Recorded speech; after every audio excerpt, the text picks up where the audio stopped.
बहाना, कब्र ही तो है असली ठिकाना। ए न समझो के मर जा रहा हूँ, ए न समझो के मर जा रहा हूँ।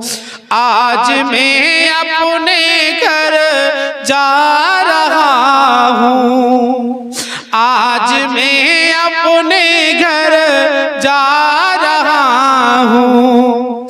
ए न समझो किधर जा रहा हूँ, आज मैं अपने घर जा रहा हूँ। আমরা যখন আপনার পৃথিবীর বুক থেকে বিদায় নেব, কবরের মাঝে দয়ার নবী মুস্তাফা সাল্লাল্লাহু তাআলা আলাইহি ওয়াসাল্লামের সঙ্গে সাক্ষাৎ হবে।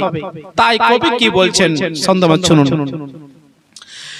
सामने नूर सरकार हो